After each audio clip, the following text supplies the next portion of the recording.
오세훈 시장 많이 약해졌고 오세훈 시장 충분히 꺾을 수 있고요. 네. 속된 말로 오세훈 시장 별거 아닙니다. 그래서 그런 네. 걱정과 우려 그런 프레임은 조만간에 아. 싹 사라지게 만들어야 됩니다.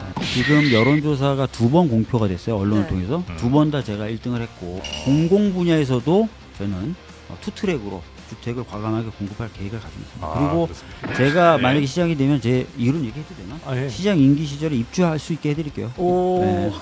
법원의 독립에 대해서 지금 부정하겠다는 게 아니라 법원 내부로부터의 독립성 침해라는 것을 그러면은 막거나 또는 그런 의심이 있을 때 뭔가 그런 것들을 확인하는 거를 하지 말아야 된다. 네. 이건 아니거든요. 야당도 저는 좀 답답한데 네.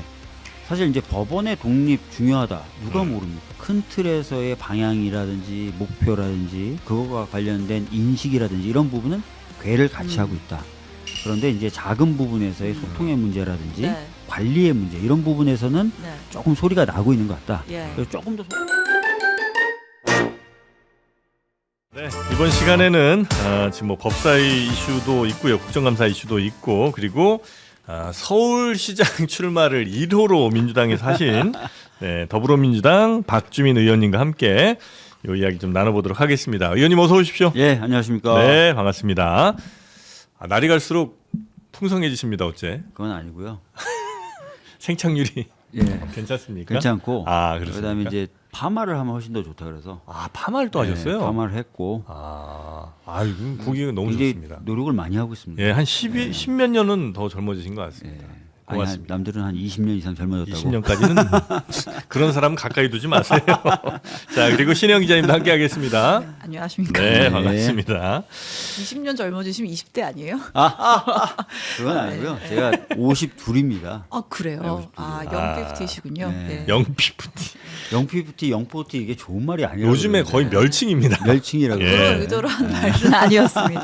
자, 우리 그대로. 박주민 의원님과 함께 일단은 저 국감 이야기부터 조금 여쭤봐야 될 것 네. 같은데 오늘부터 이제 시작이잖아요. 네, 제일 뭐 화제가 되는 건 어쩔 수 없이 지금 물론 계신 데는 보건복지위지만 편하게 여쭤보십시오. 위원장이십니다. 네, 그렇지만 법사위가 네, 여쭤보십시오. 조희대 대법원장 왔잖아요. 네. 요거 이제 원래 전략이었어요. 이렇게 딱 이제 인사하고 못 가게 딱 그냥 계속 앉아서 질문하시고 뭐 대답은 안 하더라도 요게 이제 전략이라고 봐야 되겠죠. 뭐 전략이랄 것도 없이 이미 일반 증인으로서도 채택이 돼 있는 상황이니까 네. 오면은 뭐 언제든지 질문은 가능한 상황이죠. 대답 안 하는 것도 물론 이제 예상은 하셨겠습니다만 뭐 이미 이제 불출석 사유서에 네. 재판 관련된 뭐 이런 부분에 대해서는 답변할 수 없기 때문에 뭐 네. 출석에 의미가 없다든지 이런 자기의 의견을 밝혔기 때문에 아마 답변 안 할 것이다 이렇게 생각은 했었죠. 네. 그럼 지금 이제 그러니까 민주당 의원들이 이제 주로 이야기하는 거는 그동안 조희대 대법원장이 했던 잘못들에 대한 국민들이 모두 알 수 있는, 그러니까 국민을 대상으로 한 이런 국감이라고 좀 더 생각을 하는 게 맞겠군요. 맞습니다. 사실 조희대 대법원장도 이게 법원 대 국회 이렇게 바라보지 말고요. 네. 국민들이 법원에 대해서 가질 수 있는 우려라든지 이런 부분에 대해서 자신이 답변한다 또는 해명한다 이런 느낌으로 사실은 임해주시면 제일 좋죠. 근데 네. 아직까지 보면 국회를 대상으로 한다 정도의 생각도 안 가지고 있는 것 같고요. 특정 정당을 상대한다 이 정도 생각밖에 안 하고 있는 것 같아요. 그래요? 네. 그러니까 취임 이래 뭐 정의와 양심에 반하는 판결은 한 적이 없다 이런 인사말을 했고 그 이제 좀 업데이트를 해드리자면 제가 들어오기 전까지 보고 왔는데 오전에는 출석을 해서 모두 발언하고 그 다음에 묵묵부답으로 일관을 했잖아요. 네. 아무런 답변도 하지 않고 굉장히 꿋꿋한 자세로 그냥 정면만 응시를 하고 있다가 잠깐 정회하고 조금 전에 이제 속개를 했는데 정회가 잠깐 됐었군요. 네, 잠깐 감사 중지가 이루어지고 예? 한 10분 정도 쉬고 다시 시작을 했는데 지금은 자리에 없습니다. 이석을 그 정회하는 사이 한 것 같습니다. 저도 그래요? 잠깐 봤는데 예. 이제 기관에 대한 국정감사로 넘어간 것 같아요. 그래서 이제 천대엽 법원행정처장이 행정처장이. 이제 증인 증인 선서를 하고 선서하고, 이후 이제 절차는 법원이라는 기관에 대한 국정감사로 넘어간 것 같습니다. 네. 대법원장 증인은 이제 끝났고. 네, 증인 또는 참고인에 대한 신문은 이제 네. 넘어간 것 같아요. 근데 이제 기관이 바뀌더라도 그 위원장의 허가 없이 자리를 뜰 수는 있는 거예요? 그러니까 그 부분은 알 수가 없죠. 예. 그러니까 그 정해된 사이에 네. 위원장이 어떤 결정을 했는지는 알 수가 없고 네. 네. 그다음에 이제 증인으로 이미 채택이 돼 있기 때문에 필요하면 언제든지 다시 부를 수 있죠. 그렇습니까? 네. 그러니까 지금 추미애 위원장이 이석한 거에 대해서 따로 뭔가 지적을 하거나 하는 상황은 아닌 걸로 것 같아요. 봐서는 아마 예. 이제 국정감사를 진행하기 위해서 국민의힘의 의원들이 얘기했던 부분이나 이런 것들을 반영해서 의사 진행을 그렇게 하는 것으로 결정한 네네. 것 같습니다. 예. 근데 그 이제 법률가시니까 자, 아까 저희가 브리핑 시간에 잠깐 나온 얘기긴 합니다만 증인들은 이제 부를 수는 있는데 네.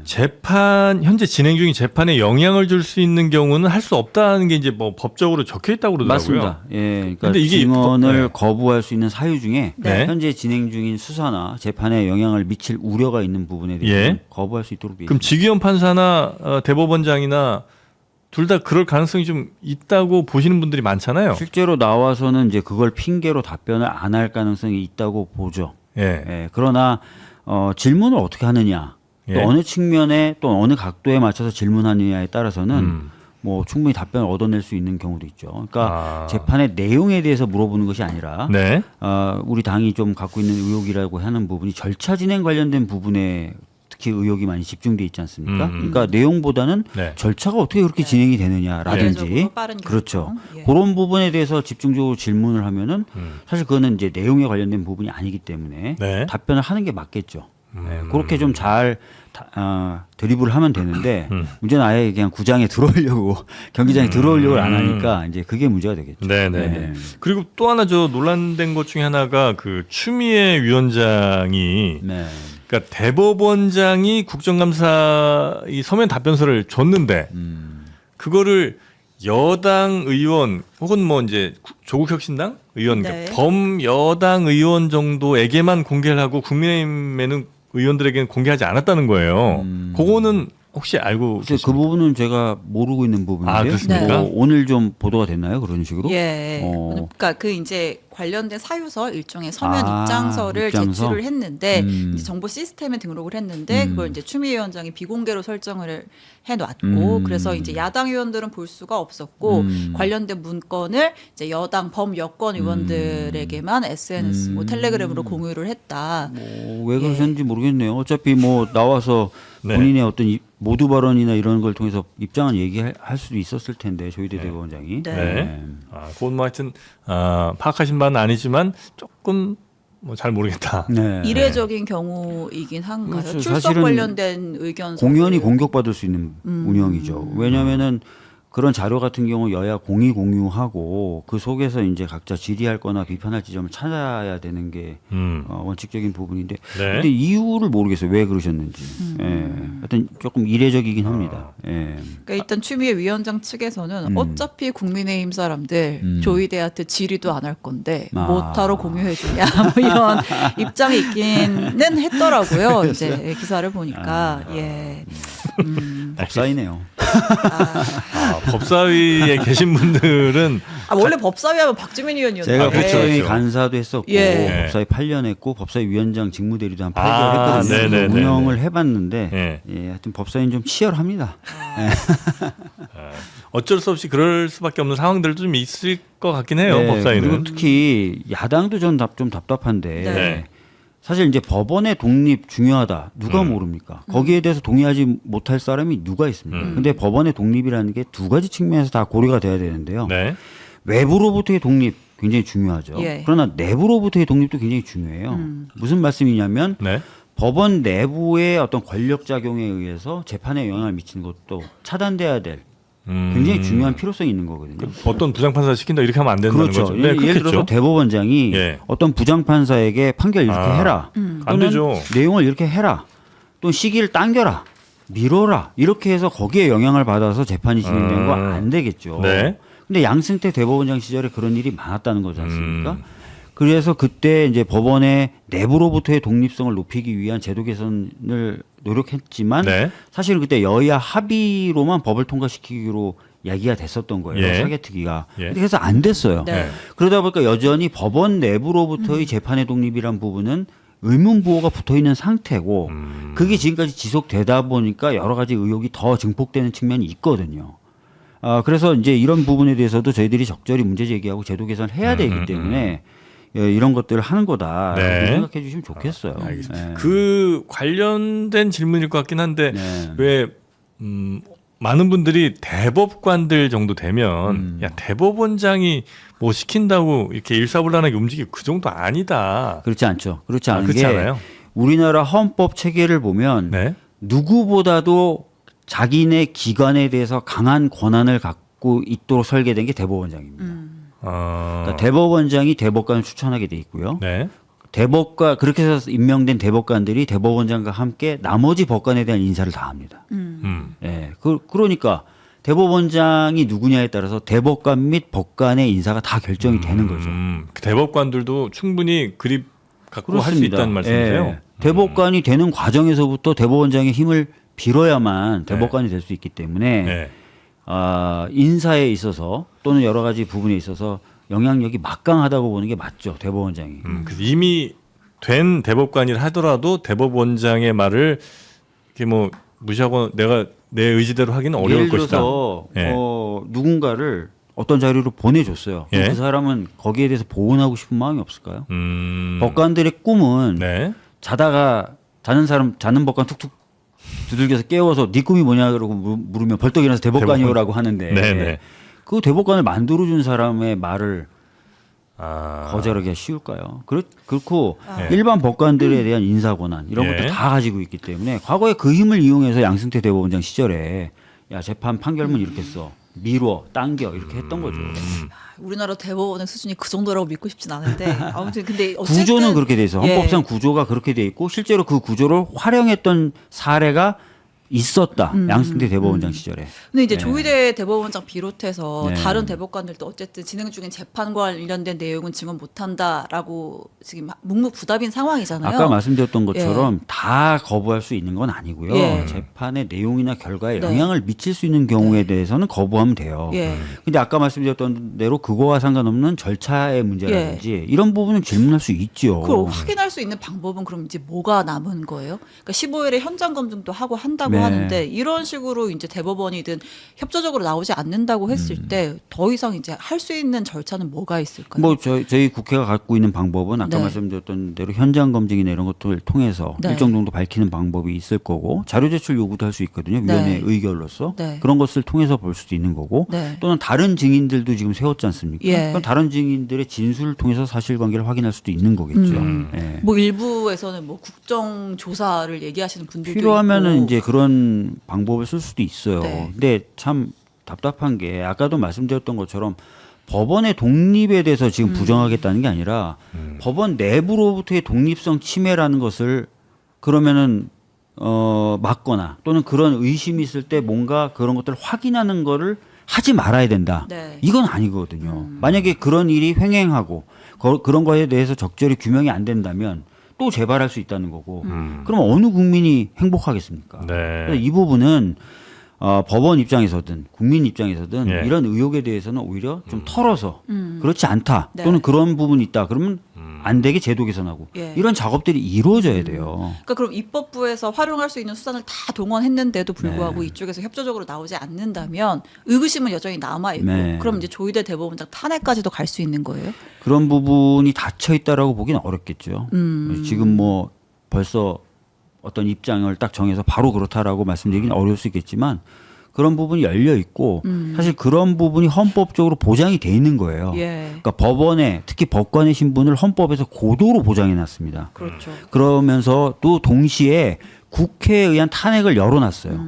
그거는 왜냐하면 워낙 고도로 보장돼 있고 한번 생각해 보세요. 법관에 대해서 수사한다는 게 쉬울 것 같습니까? 수사해서 영장을 청구하잖아요. 영장 누가 발부해 줍니까? 법원이. 법원이 그러면 하겠죠. 탁 하면 수사도 네. 아무 힘이 없는 거예요. 유일하게 국회만 들여다볼 수 있어요. 그리고 물어볼 수 있습니다. 네. 그리고 잘못됐으면 뭐라고 할 수가 있어요. 근데 심지어 지금 문제는 그런 거조차도 안 하겠다, 안 받겠다라고 하니까 문제인 거예요. 네. 그 법원 내부로부터의 독립 이제 중요하다고 말씀해 주셨는데 그게 잘 지켜지지 않았다고 보시는 거는 그러니까 이게 재판 결과가 마음에 들지 않는다 정도가 아니고 네. 법원 내부가 뭔가 누군가에 의해서 뭐 좌우되고 있다는 그 강력한 심증 플러스 뭔가의 증거가 좀 있으시니까 그러니까 그럴 거잖아요. 굉장히 지난 대선 무렵에 있었던 공직선거법 사건 네. 네. 이례적으로 결정이 났죠. 네. 속도나 이런 부분에 있어서. 그래서 부장급들이 부장판사급들이 실명으로 이거 좀 이상하다라고 예. 글을 썼어요. 그런 예가 있습니까 전에? 네. 없었어요. 그러니까 법원에 대한 외부의 간섭을 하지 마세요라고 입장을 실명으로 표명한 적은 있어도 야, 이 대법원장 이상합니다. 물러나시는 게 맞을 것 같아요. 네. 소명을 하시는 게 이렇게 한 경우는 없었단 말이에요. 내부로부터 이런 목소리 나올 그 정도라면 정도였단 말이에요. 분명히 이상하다. 예, 그리고 네. 저도 변호사 출신이지만 수많은 법조인들한테 한번 물어보세요. 상고심이 그렇게 진행되는 경우를 본 적이 있냐고요. 네. 본 적이 없어요. 그럼 네. 그 부분에 대해서는 해명과 소명을 해야 되는데 네. 아무것도 안 하고 있죠. 네. 그리고 나서 지금 와서는 아까 말씀드렸던 대로 기관 간의 견제도 안 받겠다. 네. 강제 수사 들어와봐. 내가 다 영장이면 영장 뭐 다 해줄 테니까. 이러면은 이게 국민주권이라는 입장에서 봤을 때도 네. 작동이 안 되는 거거든요. 네. 한번 시험 봐서 법관된 사람들이 네. 국민들이 요구하건 국민들이 선출한 어떤 대표기관이 뭔가 하려고 하든 아니면 뭔가 심하게 의혹이 들어서 들여다보려고 하든 네. 무조건 다 안 된다라고 얘기하고 할 수 없다라고만 얘기하는 게 우리 헌법에 어디에 보장되어 있는 논리인지 저는 모르겠어요. 그래서 지금 이제 하시려고 하는 거는 일단 뭐 국정조사 같은 거 하실 수 있고 또 뭐뭐 하실 수 있는 거죠? 그러니까 수단이? 지금 말씀드렸던 그 정도예요. 국회가 네. 갖고 있는 힘이. 예. 그 뭐 정도- 저희가 네. 수사를 할 수 있는 건 아니고 그렇죠. 네. 물론 수사를 한다고 하면 다 쳐내겠죠. 법원이. 촉구할 수는 있지만. 절대 방패를 갖고 있으니까. 예. 그 이제 뭐 조희대 개인을 또 넘어서 이제 민주당에서 또 강하게 드라이브를 걸고 있는 게 검찰 개혁에 이어서 사법 개혁을 네. 하자라고 하는 거잖아요. 근데 약간 그 당정 간의 온도차가 조금 있는 것 같다. 그래서 이제 추석 전에 다 하려고 했던 뭐 내란 재판부든 대법관 증언이든 조금 이제 당도 좀 속도 조절을 하고 있는 네. 것 같은데 이 당정 갈등으로 비춰지는 거에 대해서는 좀 어떻게 보세요? 근데 이제 기본적인 목표와 방향을 좀 먼저 봐야 될 것 같은데요. 내란에 대한 종식, 그 다음에 사법개혁, 검찰개혁, 언론개혁 등을 포함한 개혁과제 완수, 그다음에 민생 회복 이 3대 과제에 대해서는 다 동일한 네. 인식을 가지고 있죠. 네. 그 속에서 이제 속도 조절이라든지 상황에 대한 판단 이런 부분은 조금 차이가 있을 수 있어요. 네. 그런 것조차 없으면 좋겠지만 네. 사실 하다 보면 있게 마련입니다. 네. 있을 때 이제 잘 소통하고 정리하면 되는 거죠. 그래서 큰 틀에서는 다 맞춰서 가고 있다 이렇게 보시면 될 것 같고요. 일부 아마 속도라든지 상황에 대한 판단이라든지 이런 부분이 다른 부분이 있을 수 있겠죠. 네. 그런 것까지 없으면 이제 과거 윤석열 정부 시절에 당정 관계가 되겠죠. 그냥 하라면 하고 속된 말로 까라면 까는 그런 관계가 될 텐데 그건 아니니까 어느 정도의 판단의 차이는 있을 수 있지만 네. 그건 소통을 통해서 해결할 수 있는 수준이다 이렇게 보시는 게 맞을 것 같아요. 보통 그런 소통을 물밑에서 하잖아요. 근데 이제 참 굉장히 좀 이례적으로 정무수석과 네. 비서실장이 이제 언론 인터뷰에서 이거 좀 조절 좀 해줬으면 좋겠는데라는 얘기를 하고 또 이제 당 대표는 또 페이스북에다가 아니야 민심은 이런 거야 라면서 또 이제 글을 올리고 조금 이제 물밑 소통보다는 공개적으로 약간 충돌하는 모습이 있어서 이제 그러다 보니까 뭐 대통령실에서는 자꾸 당 대표가 너무 자기 정치하는 거 아니야 이런 좀 볼멘 소리도 있다고 네. 하고 제가 봤을 때는 이제 아까도 말씀드렸지만 큰 틀에서의 방향이라든지 목표라든지 그거와 관련된 인식이라든지 이런 부분은 궤를 같이 하고 있다.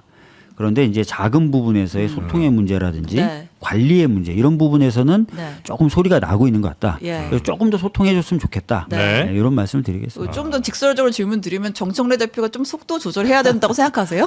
속도 조절이라기보다는 예. 사실 이제 여러 가지 개혁 과제를 완수할 때도 그 어떤 순서라든지 상황에 대한 뭐 판단 이런 것들을 전략적으로 전술적으로 넓게 수를 보면서 하면은 조금 더 아주 효과적으로 이렇게 할 수 있거든요. 네. 예, 그런 부분에 대한 소통과 공동의 고민 이런 것들이 좀 있었으면 좋겠다는 말씀드리겠습니다. 아무래도 이제 정부를 운영하다 보면 또 고려해야 될 게 그러니까 민심을 받아서 어떤 목소리를 내는 것보다는 고려해야 될 게 정부 쪽에서 좀 더 많긴 할 거 아니에요. 그렇죠. 왜냐하면은 모든 국민의 정부이고 예. 또 대외 관계라든지 이런 부분까지도 다 신경 써야 되고 네. 다뤄야 되는 이슈의 가지수라든지 이런 부분도 훨씬 많죠. 그렇겠죠. 정부가. 예. 그러니까 아무래도 정부에서 좀 더 고민해야 될 게 많은데 당에서 이제 강력한 지지자분들의 목소리를 조금 더 이렇게 강하게 많이 이렇게 어필하다 보면 정부 쪽에서는 좀 부담이 될 거 아닙니까? 근데 이제 사실 그게 또 당의 역할이기도 해요. 그렇죠. 당은 네. 또 본인들이 갖고 있는 어떤 정치적인 스케줄이라든지 속도감 또는 지지자들의 에너지 이런 네. 것들을 반영해 주는 게 또 당의 역할이에요. 그 모든 게 다 한 통으로 이루어지면 사실은 건강하지 편하겠지만. 않죠. 네, 건강하지 네, 네. 않죠. 오히려. 근데 혹시 그건 어떻습니까? 그러니까 지금 현재 대통령 되고 아직 굉장히 초기인데 정권 초기인데 그래서 대통령이 조금 더 많이 주목을 받고 대통령이 하는 어떤 뭐 펼치는 정치 이런 것들이 더 많이 뉴스도 좀 나오고 뭐 이래야 되는데 너무 좀 당이 더 많이 나오는 건 아니냐 당내 정치인들이. 글쎄 뭐 최근에 보면은 예. 아시다시피 이제 이슈 자체가 특히 내란 종식에 대한 그 이슈의 경우에는 네. 국회에서 일어나는 입법이라든지 음. 또는 국민의힘과의 어떤 토론, 네. 설전 또는 뭐 각 기관에 대한 이제 국정감사도 시작됐지만 국회에 대한 감시 네. 이런 부분이 내란 종식에서 이제 굉장히 좀 큰 비중을 차지하다 보니까 약간 그런 부분은 있는 건데요. 또 상황이 바뀌고 또 앞으로도 시간이 가면 갈수록 좀 달라질 가능성이 있고 달라지겠죠. 알겠습니다. 좀 지켜봐 주시면 좋을 것 같고 네. 아까도 말씀드렸지만 내란 종식이라든지 또는 사법개혁을 포함한 3대 개혁이라든지 이런 부분에 있어서 당 차원이든 당과 대통령실과의 관계에서든 네. 이견이 있거나 그렇지는 않거든요. 그러니까 지금 당장의 모습 또 겉으로만 드러나는 모습만 보고 판단하시기보다는 쭉 좀 봐주셨으면 좋겠다는 말씀드렸고 만약에 근데 저보고 만약에 한마디 더 하라 그러시면 그럼에도 불구하고 조금 더 얘기하면서 하면 좋겠다. 왜냐하면 자칫하면 동력이 좀 오히려. 예. 대통령실과 좀 더 소통을 많이 하면 좋겠다. 그런 느낌은 있죠. 알겠습니다. 그 국감 관련해서 하나만 좀 여쭤보고 다음 질문 좀 네. 넘어가면 좋을 것 같은데 김현지 부속실장 네. 참 뭐 지난주 지지난주에 논란이 좀 많았는데 뭐 나오는 걸로 이제 결론이 좀 된 것 같아서 뭐 나오는구나 했는데 다시 또 이제 주말 지나면서는 안 나오는 쪽으로 방향이 선회된 것 같아요. 맞나요? 그래서 글쎄 아직 뭐 최종적으로 결정은 안 된 것으로 제가 알고 있거든요. 네. 근데 아니 이것도 상황이 희한해요. 정무수석은 100% 나갑니다. 이러고 당에서는 이거 못 부르는데 또 이렇게 하고. 아마 당에서는 이제 국정감사를 계속 반복적으로 치러야 되는 입장에서 네. 지금까지 부속실장이 나온 전례는 없거든요. 근데 이제 김현지가 중요한 게 아니라 네. 부속실장이 나오는 전례를 만들어 버리면 예. 계속 나와야 됩니다. 예. 지난번에 나왔는데 왜 안 나와? 예. 이렇게 되는 거예요. 또 민정수석의 출석도 예민했던 이유가 과거 그렇죠. 정권에서도 예. 민정수석 원래 안 나오는데 한 번 나오면 지난번에 나왔잖아. 이러면서 계속 되다 보니까 이제 당에서는 매년 정례적으로 반복되는 국정감사를 생각하는 경향이 좀 있는 것 같고 대통령실에서는 아니 그냥 뭐 나가면 나가는 거지 막 이렇게 생각하는 경향이 좀 있는 것 같아요. 네. 그래서 당에서는 안 나오는 쪽으로 방향을 정한 거예요? 아니 그것도 확정된 건 아닌 것 같고요. 네. 조만간에 아마 결정이 될 것 같습니다. 예. 이거 매우 어려운 문제입니까 이게? 아니 전 솔직히 김현지라는 그 사람은 예. 제가 아는 한 네.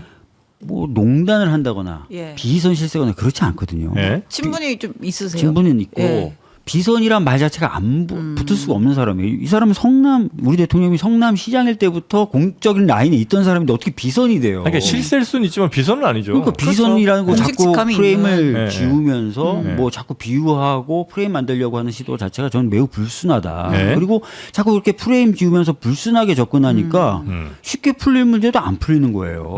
제가 보기엔 그래서 그렇고 제가 또 아는 한 공적인 라인에 있었고 본인의 말로 또는 본인의 생각으로 대통령님의 워딩이나 이걸 물들이거나 하는 사람이 아니에요. 그냥 투명하게 전달하는 사람이지. 네. 그래서 도대체 저는 왜 국민의힘이 이 사람을 지목해서 자꾸 나오라 그러지? 아니 국민의힘 네. 탓할 것도 물론 있긴 하지만 네. 사실 맨 처음에 그냥 비서실장 뒤에 그냥 배석하다가 그냥 끝났으면 될 거 아니에요? 네. 그죠? 총무비서관으로 모르겠어요 있으면서. 그 부분은. 근데 제가 알기로는 이번 인사가 뭐 국감 뭐 직전에 뭐 고민했다 네. 이건 아니고 한 달 또는 한 달 반 정도 이미 전부터 정해졌던. 고민되고 정리돼가는 상황이었다는 거예요. 네네네. 예, 그러니까 김남준이라는 사람이 예. 공동 대변인으로 좀 가고 네. 그러면 부속실장 1부속실장은 비워둘 수 없으니 김현지 총무비서관이 오고 이런 식의 어떤 고민은 한 달 반 정도 전부터 있었다는 거예요. 그래서 네. 시가 사실은 그 대변인실 쪽의 공보라인 강화 이쪽에 오히려 키가 맞춰져 있었던 건데 이 부분이 그런 것 같아요. 그렇게 억울하실 수도 있을 것 같긴 한데 사실 뭐 정치하다 보면 당연히 이제 이쪽 다 억울한 일들은 있을 수 있잖아요. 대신 국민들한테 어떻게 비춰지느냐의 문제에선 이제 그렇게 보이기 너무 좋은 상황이 됐다 보니까 그래서 마치 김현지 부속실장을 그냥 국감에 안 내보내기 위해서 이렇게 막 자리에 옮긴 것처럼 이렇게 그림이 그렇게 이제 인식될 수도 있잖아요. 예, 시기가 묘하게 이렇게 겹쳐서 그런 것들은 풀기 위해서는 어쨌든 뭐 나와서 뭔가를 이야기하는 게 더 나을 것 같긴 한데 끝끝내 안 나오게 되면 그 의심들은 여전히 가시지 않은 채 좀 유지되지 않을까 하는 그러니까 저는 걱정이 근데 됩니다. 오히려 이런 생각이 들어요. 이번 국정감사를 보면은 올해 1년만 놓고 봐도 네. 한 7개월은 윤석열 정부 하였었고요.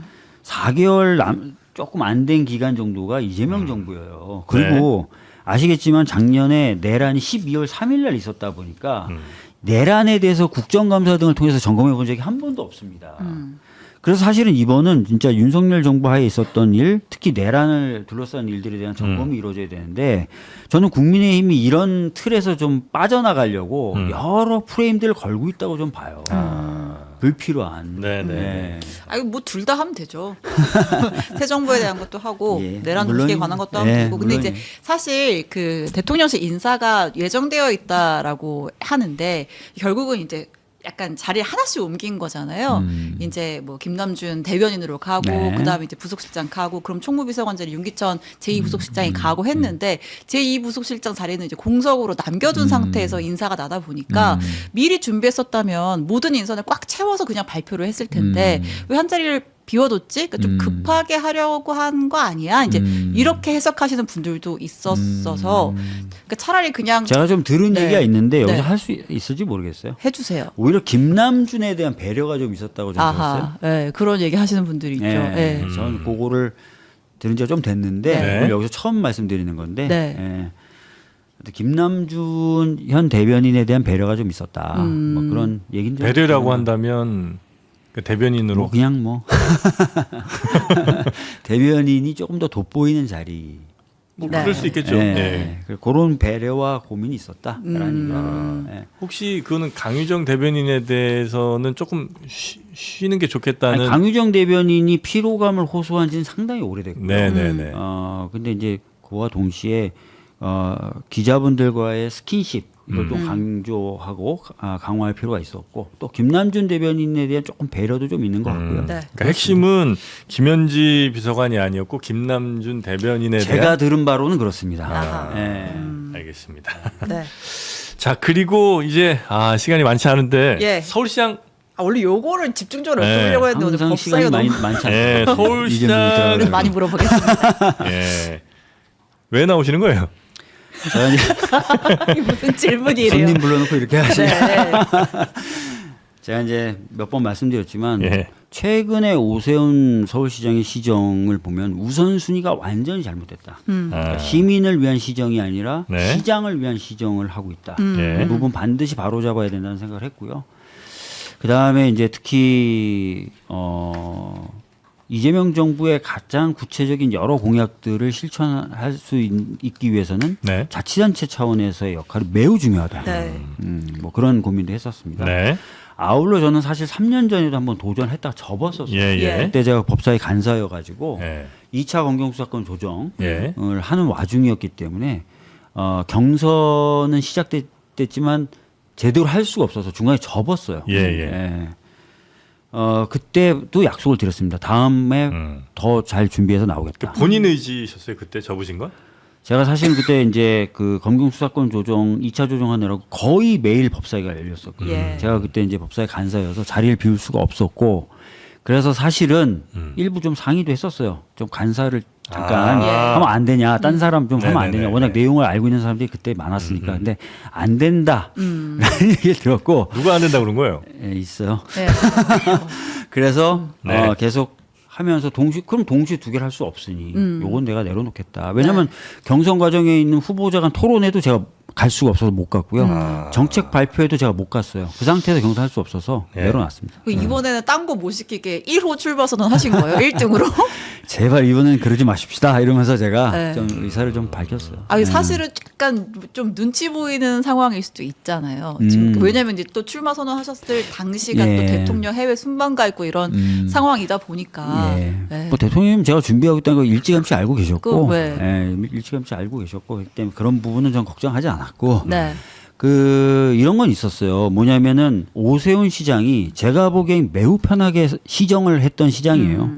왜냐하면 시의 구조 자체가 네. 대략 100대 3이 10대 3이거든요. 의석 구조가. 그러다 보니까 시의회로부터 거의 견제를 못 받았고. 시의회가 국민의힘이 훨씬 많아요. 훨씬 많습니다. 예. 100석이 야당 넘고요. 예. 민주당은 한 30석 조금 넘습니다. 네네네.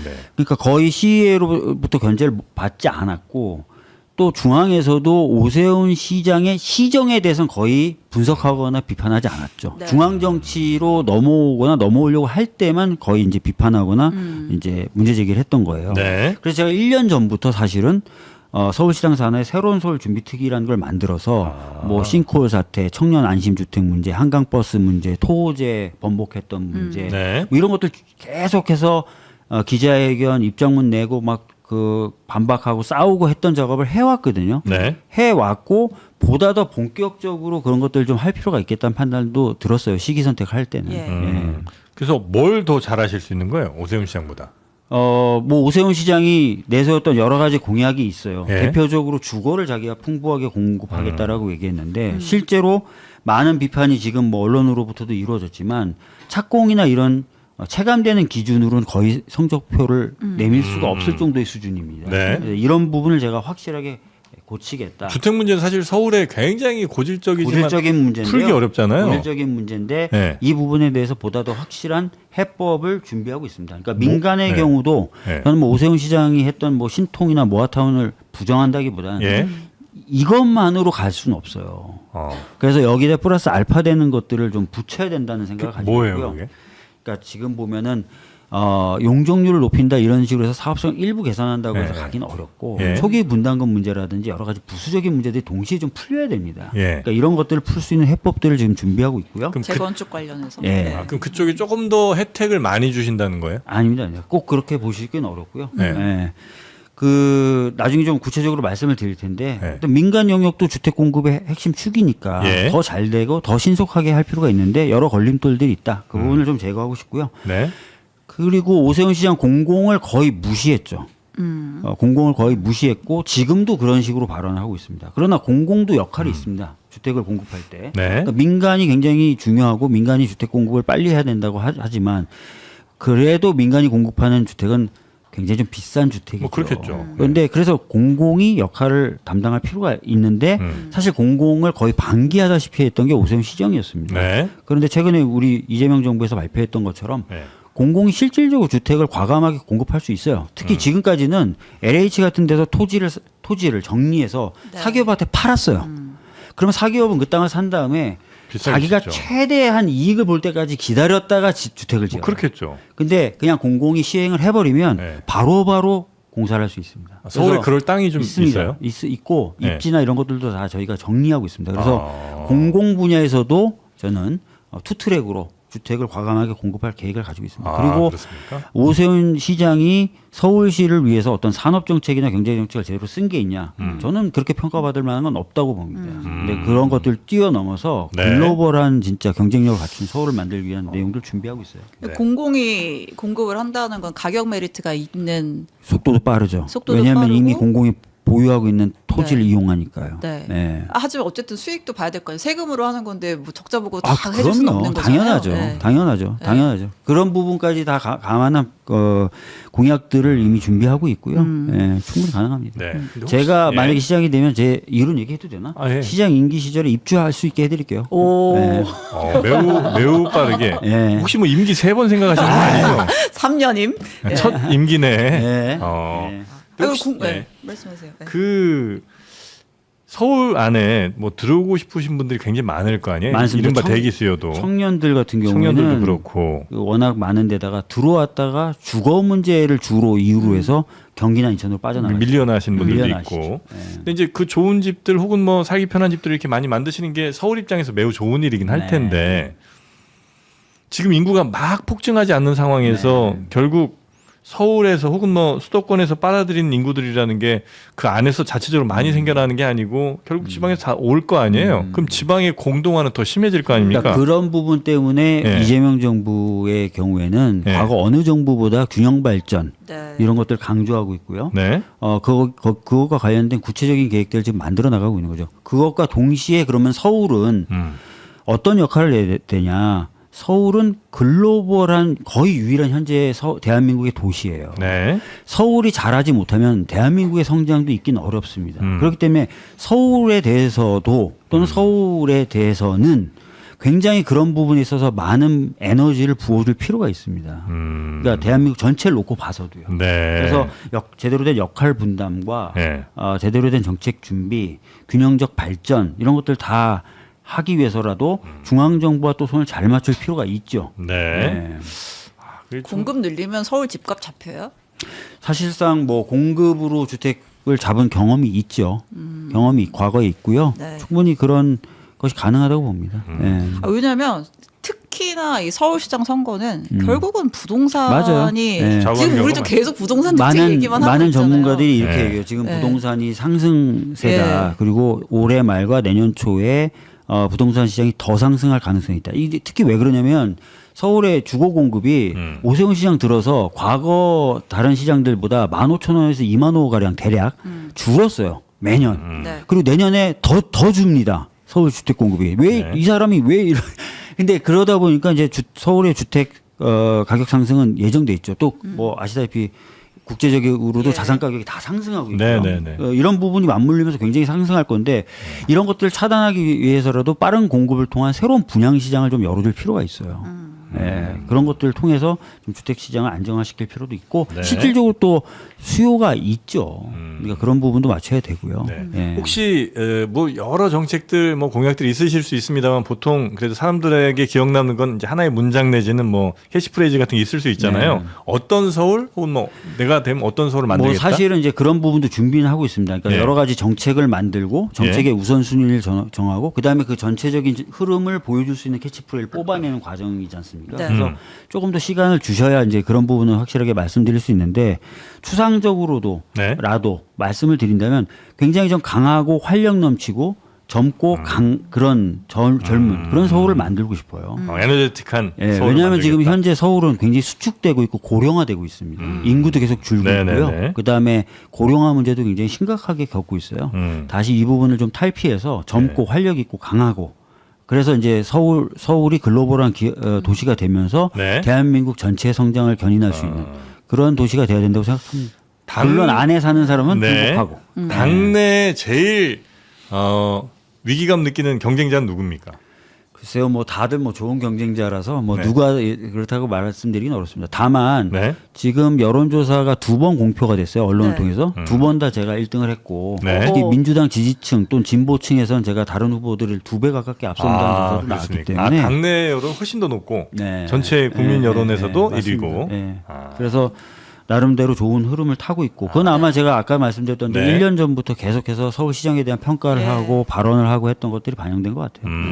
대통령실 인사 차출설도 있잖아요. 뭐 김민석 총리가 나올 뭐- 수도 있고 아니면은 뭐 뭐 강훈식 만약에 비서실장이 나올 수도 있고. 그렇다면 같이 경쟁하면 되는데요. 네. 그런 이야기가 나오는 이유는 네. 지금 현재 거론되고 있는 주자들이 경쟁력이 약하거나 없다라는 전제예요. 네. 그러나 그렇지 않다. 오세훈 시장 많이 약해졌고 오세훈 시장 충분히 꺾을 수 있고요. 네. 속된 말로 오세훈 시장 별거 아닙니다. 그래서 그런 네. 걱정과 우려 그런 프레임은 조만간에 아. 싹 사라지게 만들어야 됩니다. 죄송합니다만 오늘 제목은 또 오세훈 별거 별거 아니야 아니다. 갈 것 같습니다. 1호 출마 박주민, 오세훈 별거 아니야. 예. 자, 더불어민주당 박주민 의원 모시고 오늘 국감 이야기 그리고 서울시장 출마 이야기 네. 여쭤봤고요. 또 본격적인 지선 시작하기 전에 한번 또 모셔서 네. 그때 한번 더 말씀 들어보도록 네, 하겠습니다. 감사합니다. 언제 후보 결정되죠? 아직 한참 남았죠. 한참 남았죠. 근데 네. 한참 남았다고 저도 생각을 좀 했는데 시기적으로는 몇 달 안 남았고 네. 그다음에 오늘 얘기 들어보니까 JTBC 같은 경우도 연말에는 TF팀을 만든대요. 지방선거. 그러니까 실질적으로는 이제 얼마 안 남은 거죠. 네. 어떻게 이건 뭐 청기누 소리예요? 아닙니다. 아니잖아요. 네, 언론사들 다 만들어요. 언론사 다 그렇잖아요. 예. 네, 알겠습니다. 네. 자, 하여튼 의원님 대단히 감사하고요. 네. 예, 나가신 동시에 저는 또 할 일이 좀 있어갖고 예, 그것 좀 하겠습니다. 고맙습니다. 네, 가겠습니다. 네. 예. 자, 양파 껍질차 많이들 알고 계시죠? 네, 방금 검은 화면 지나간 게 바로 박주민 의원이었고요. 데일리 어니언 양파 껍질차 이렇게 또 찬바람이 슬슬 불기 시작하면 우리의 활동량은 줄어들게 되고요. 우리 혈관에는 또 안 좋은 것들이 많이 쌓이게 되고 면역력은 떨어지게 됩니다. 그럴 때 가장 우리에게 필요한 것이 양파 껍질에 주로 들어있는 퀘르세틴, 혈관 청소부 퀘르세틴 아니겠습니까? 강력한 항산화 효과로 우리 몸을 깨끗하게 만들어주는 양파 껍질차. 요 양파 껍질에는 양파 과육보다 한 90배 정도 많은 퀘르세틴이 들어있다고 합니다. 그래서 요 껍질차를 잘 우려갖고 마시면 참 좋은데 이게 집에서 해보시면 아시겠습니다만 향이 썩 좋지는 않습니다. 그래서 데일리 어니언이 그런 안 좋은 향은 싹 잡고 구수하게 누룽지처럼 아니면 그 17차처럼 네. 고소하게 드실 수 있게 고소보다 구수하게 네. 드실 수 있게 만들었다는 거죠. 늘 섭취하고 계신 물 대신 드시고 계신 우리 신영 기자님, 네. 요 평 한번 부탁드리겠습니다. 평이요? 아니 구수하고요. 원래 맹물 먹으면 좀 비리잖아요. 아, 맹물은 비려요? 좀 그러지 않아요? 몰랐습니다. 네, 좋습니다. 예, 네. 그래서 굉장히 구수한 맛이 좋다. 네. 아, 약간 요거 소화에도 도움이 조금 되는 느낌. 식사하시고 드실 때 네. 훨씬 더 소화에 좀 도움이 되는 것 같더라. 네, 저의 느낌. 네, 네. 느낌이 중요하죠. 그렇습니다. 자, 이렇게 좋은 양파 껍질차 폭발적인 사랑의 50% 할인 이벤트를 이어가기로 했는데요. 저희 들어오시면 링크 타고 들어오시면 스토어 상단에 알림 받기 버튼이 있습니다. 그걸 꼭 눌러주셔야 아마 여러분이 50% 대폭 할인된 가격에 양파 껍질차 만나실 수 있으니까요. 영상 아래 더보기 링크를 클릭하셔서 꼭 그 혜택 놓치지 마시기 바라겠습니다. 자, 그러면